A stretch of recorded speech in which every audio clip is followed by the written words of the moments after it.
A nightmare situation. Hotel guests around the world forced out of their accommodations with barely any notice. It follows the abrupt shutdown of Sonder. That's a short-term rental company that was connected to hotel giant Marriott. Some people had less than 24 hours to vacate. Listen to this. Marriott and Sonder licensing agreement is no longer in effect. So they basically told us, okay, today the licensing agreement doesn't work anymore, it's not in effect, and you have to check out. So we don't care about anything. You have to check out, and we cannot assure you your reservation. Here to discuss is travel expert and founder of TravelTube.com, Mark Murphy. Mark, good morning. Welcome. You heard one guest. She's just one of many around the world. I have to ask your reaction, and how does something like this even happen? Well, it's a short-term rental company that leased their buildings, and they stretched themselves. They did an IPO back in 22. So to me, it looks like they just moved really fast, tried to get this IPO out, so the founders could make a lot of money, but they didn't really have the financial savvy or the wherewithal to weather any kind of hiccups. And they signed a deal to have Marriott be the reservation system for them, and couldn't meet the requirements that were necessary to integrate that, and therefore spent a lot more money than they actually had. And kaput, out they went, Chapter 7, full liquidation.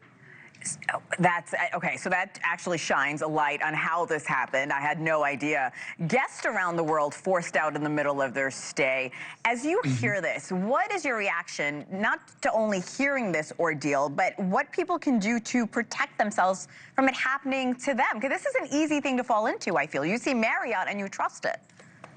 Well, yeah, if you booked it with Marriott, that absolutely, you have trust in that brand. Marriott, basically, think of it as a reservation system. You have developers that build properties. They flag it with the Marriott brand or Hilton or whoever, and then that system and that brand drives bookings.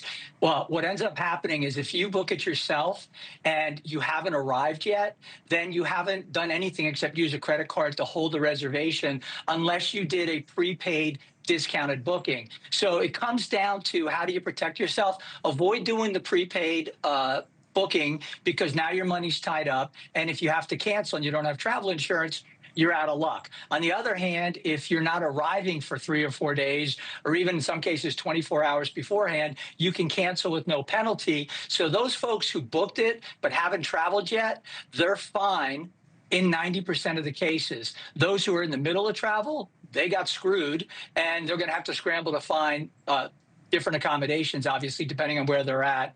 So it really comes down to how they booked it. Always use a credit card. Always go back to your credit card company and try to get a refund and a chargeback on that if possible. There's a lot of ways to maneuver around that.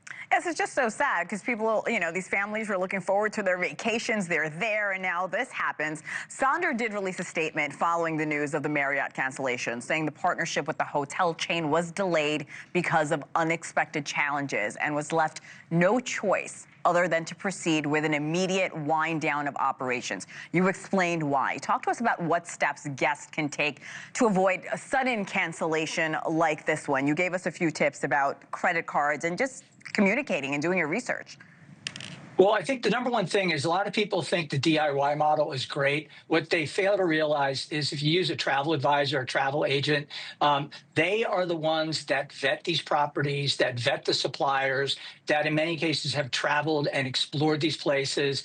And they have a gut feeling, and they also have an experience that goes back, in some cases, decades. So my first tip is, don't book it yourself. Book with a travel agent or a travel advisor. They don't cost you any more money, and they've got your back. They then go to work for you to recover your refund if it's available, or they cancel it, protect that one-night cancellation charge, and then they rebook you somewhere else. So the person driving in the car figuring out how to go about finding a new property, if they booked it with a traditional travel advisor, that person would have already rebooked them. The good news is, we're at a time of year where it's a soft travel season. They call it shoulder season. What that means is, there's probably a lot of availability in the various destinations because kids are back at school, you're before the holidays and all of that. So the good news is, for those folks that got stuck there, they'll have to fight to get the refund. They're going to go to the credit card companies, and then they're going to go ahead and get rebooked.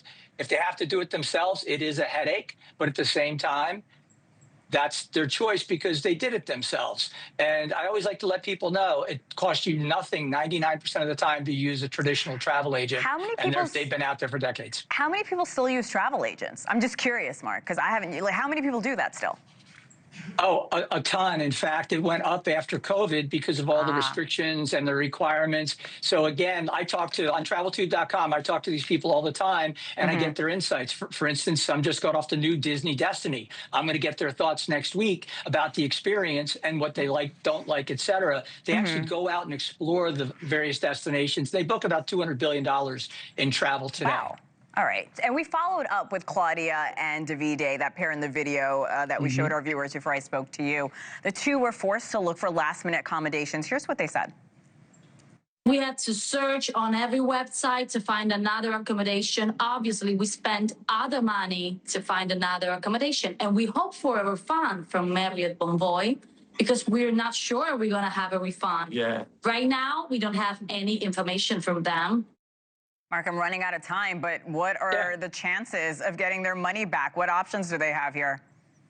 It depends on how they booked it. Did they book it through Marriott? Did they book it with points? Did they book it with a credit card? All of those factor in. If they booked it directly with Sonder, they're going to have a problem unless the credit card company can achieve that chargeback for them. If they have travel insurance, the travel insurance would step in most cases, depending on the policy, to cover that. So it just depends. What people need to understand is 60% of all online bookings are booked through two companies, which control almost every brand you see out there when you do it yourself. The Expedias, the Orbits, the Hotwires, et cetera. It's all owned by two companies, Priceline. So you're dealing with only two businesses in that case. I've learned a lot from you. One, call a travel agent and get travel insurance. That's two things I typically don't do, and I don't think many viewers do either. So